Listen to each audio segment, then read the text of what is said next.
Welcome back to the evolution of Formula One, the ultimate pit stop for everything Formula One. Today's video is about the top 10 McLaren moments in Formula One history.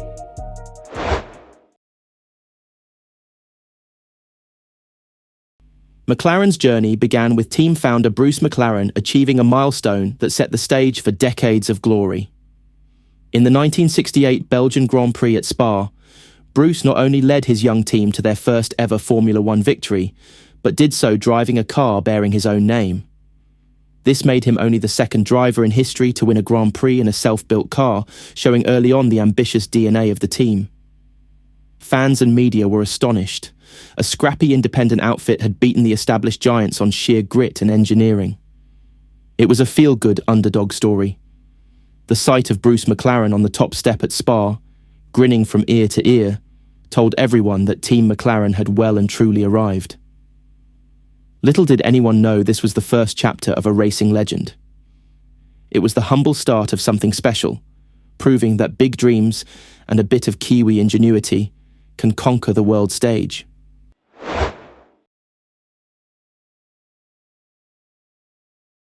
James Hunt's 1976 championship battle with Niki Lauda became the stuff of racing folklore, so much so that it was later made into the Hollywood film Rush. The climax came at a rain-soaked Fuji Speedway for the Japanese Grand Prix. Lauda, leading the title race, famously withdrew after just 2 laps in treacherous conditions, deciding that driving in a monsoon wasn't worth risking his life. Understandable, given he'd barely survived a crash just 6 weeks before. That left McLaren's playboy hero James Hunt needing a third-place finish to clinch the title. In true dramatic fashion, Hunt had a rollercoaster race. He led early, then a tyre gamble, and pit stop chaos dropped him down the order. With his pit crew initially as confused as he was, they literally hung out a pit board with a question mark on it when he asked what to do. Hunt was left to simply floor it and hope for the best. And floor it he did. He charged back through the field, eyes shut, and determined, as he later quipped. Crossing the line in P3, Hunt wasn't even sure he'd won the championship. Given McLaren's record, I didn't immediately believe it, he joked, until it was confirmed. He had pipped Lauda by a single point. The normally unflappable Hunt was ecstatic, and probably in need of a cigarette and a party.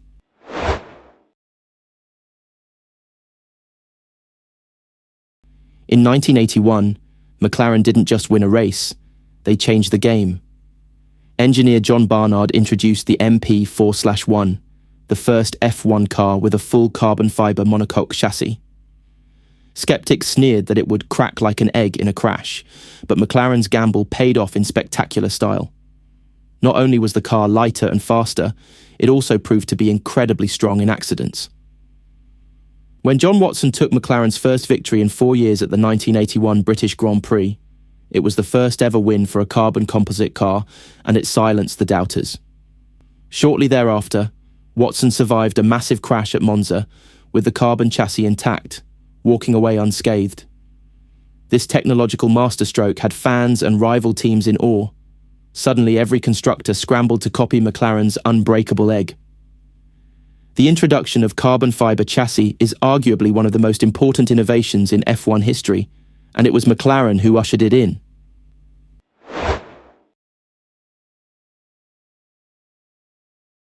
It's rare for a single team to dominate a sport and implode from within at the same time, but McLaren managed it with the epic Ayrton Senna versus Alain Prost rivalry. In 1988, the duo delivered McLaren the most dominant season ever. 15 wins in 16 races with the peerless MP4/4 car, a near-perfect campaign that had fans dubbing the car a rocket ship on wheels.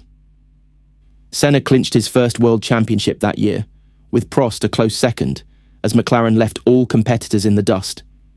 But if 1988 was heaven, 1989 was pure hell for team harmony.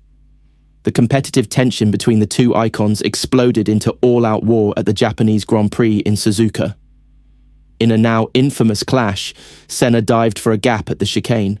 Prost turned in, and bang. The McLarens collided and came to a halt locked together. Prost unbuckled and walked away on the spot, convinced he'd sealed the title. Senna, ever the fighter, got a push start, pitted for a new nose, and incredibly went on to finish first. But the drama was only beginning. The FIA disqualified Senna for cutting the chicane, handing Prost the 1989 championship in highly controversial fashion. McLaren, who only a year earlier had enjoyed total domination, was now at the centre of one of F1's biggest scandals, with Senna fuming against biased officiating and Prost decamping to Ferrari in disgust. The media had a field day calling it a civil war in Team McLaren, and indeed, it was the bitter end of one of F1's greatest driver pairings.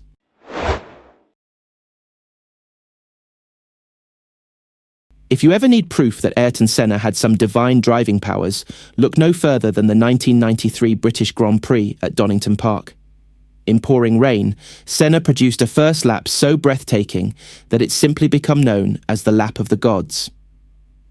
Starting from P5 on a drenched track, Senna treated his rivals like traffic cones, gliding past 4 cars, including Prost's superior Williams, in a single lap to take the lead.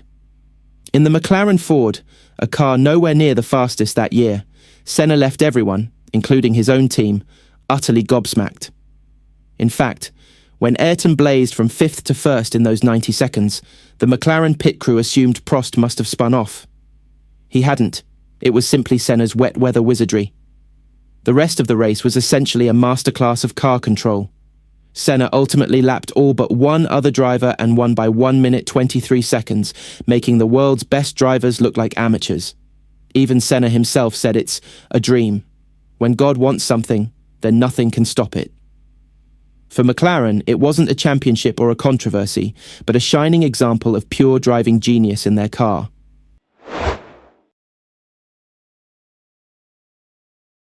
2007 was a year so dramatic for McLaren that it felt like a season of a Netflix show, years before Drive to Survive existed.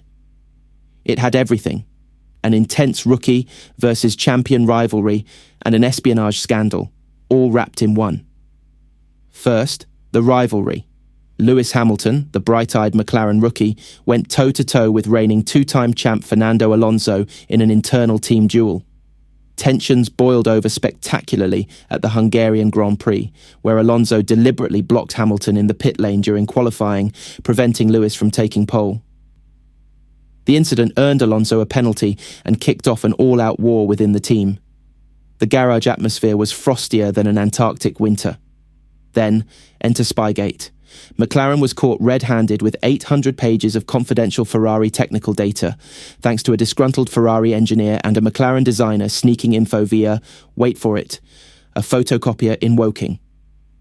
When the truth came out, the FIA slammed McLaren with the biggest fine in sporting history, $100 million, and disqualified the team from the 2007 Constructors' Championship. Amidst this, Alonso, feeling unsupported, reportedly threatened Ron Dennis that he'd spill the beans on the Ferrari data unless treated as number one, effectively blackmailing his own team boss. Ron promptly tattled to the FIA, which only strengthened the case against McLaren. The whole saga was so scandalous it practically needs its own Netflix miniseries. In the end, McLaren were stripped of all their constructors' points and paid that colossal fine. To add insult to injury, they narrowly lost the driver's title too. Hamilton and Alonso infamously finished tied just 1 point behind Ferrari's Kimi Räikkönen after the final race. McLaren left 2007 with 0 championships and a team in tatters, despite having arguably the fastest car.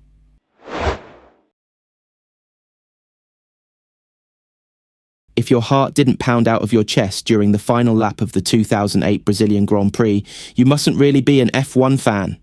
In a jaw-dropping climax to the season, Lewis Hamilton, then a 23-year-old McLaren prodigy, clinched his first world championship in literally the final corners of the final race, and in the most dramatic fashion imaginable. Hamilton needed a P5 finish to beat Ferrari's Felipe Massa for the title. As the race neared its end, a sudden rain shower sent teams scrambling for tyres. McLaren made the call to pit Hamilton for intermediates, but Toyota's Timo Glock gambled by staying out on slicks, temporarily elevating him ahead of Hamilton. On the last lap, Massa crossed the line to win the race and for about 20 seconds thought he was world champion. Ferrari's garage erupted in celebration until the TV cameras and commentators caught sight of a slow-moving car in the wet. On slick tyres with no grip, Glock was crawling. Hamilton, on fresh wets, caught and passed the Toyota in the penultimate corner of the last lap. In doing so, Lewis moved back up to fifth, enough to secure the championship by a single point. The timing was so nail-bitingly tight that Massa's family had already been shown celebrating in Ferrari's pit, only to collapse in despair moments later. Talk about emotional whiplash. Hamilton genuinely wasn't sure he had won until his team screamed down the radio that he was world champion. The Sao Paulo crowd, largely supporting local hero Massa, went from delirium to stunned silence in seconds. Hamilton became, at the time, the youngest ever world champion, and he did it with the most clutch overtake in McLaren's history, under immense pressure, with the whole world watching. It solidified Hamilton's superstar status and gave McLaren its first driver's title in nearly a decade.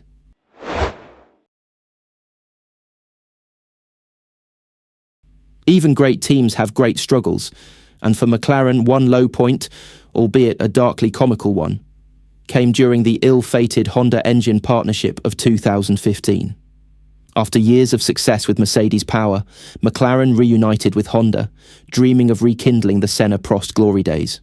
Instead, they got an underpowered, unreliable lump of an engine that turned the once mighty McLaren into a backmarker. The defining moment of this misery came during Fernando Alonso's infamous radio outburst at the 2015 Japanese Grand Prix.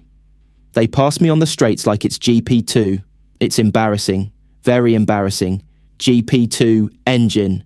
GP2, he yelled, comparing the Honda F1 engine to a Formula 2 GP2 engine, at Honda's home race no less. The quote instantly became meme material.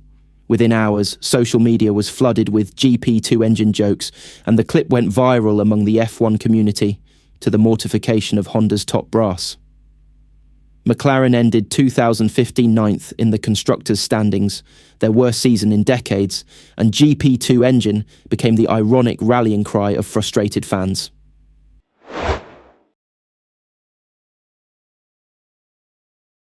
After years in the wilderness, McLaren roared back to the top in September 2021 with a feel-good victory. The setting was Monza, the Italian Grand Prix. Daniel Ricciardo, in his first year with McLaren, seized the lead at the start and absolutely owned the race. In a scene nobody had seen since 2012, a McLaren led the field lap after lap. Teammate Lando Norris tucked in behind in P2, and suddenly it dawned on everyone. A McLaren 1-2 could actually happen, and happen it did, aided by a bit of drama as title rivals Verstappen and Hamilton famously collided and eliminated each other behind, with Verstappen's Red Bull ending up on top of Hamilton's Mercedes, literally. But the day belonged to McLaren. Ricciardo didn't put a foot wrong, leading from start to finish like it was 2014 all over again. Norris played the dutiful wingman, even cheekily radioing, "Tell Daniel to speed up" at one point, eager to have a crack at the win, but ultimately holding station for the 1-2. When Ricciardo crossed the line to win, McLaren ended a 9-year win drought, and the pit lane went wild. The ever-energetic Aussie was elated and delivered his trademark shoey on the podium. Even team boss Zak Brown drank champagne from Daniel's sweaty race boot. Now that's team spirit.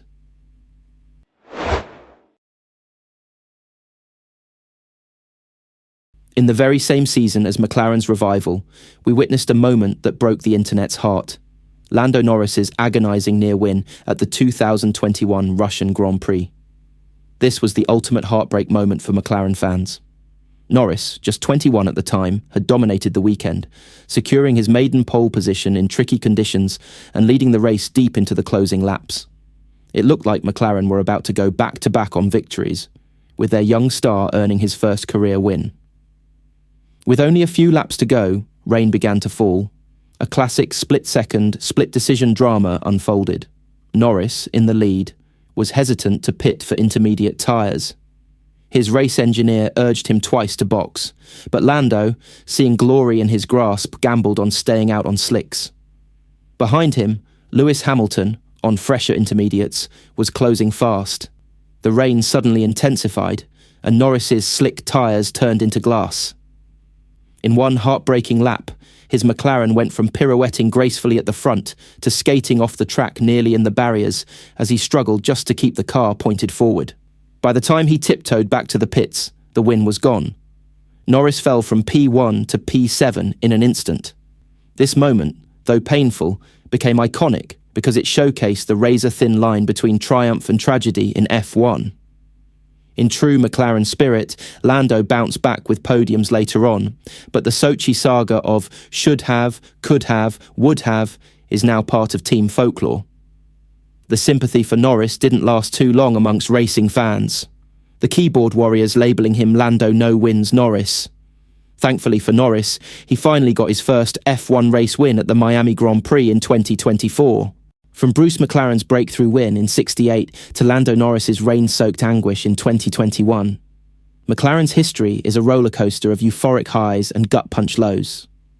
They've given us Hollywood-level rivalries, technological moonshots, moments of pure driver brilliance, and even memes that will live forever in F1 infamy. It's a legacy painted in McLaren's papaya orange, bold, brash, and never boring.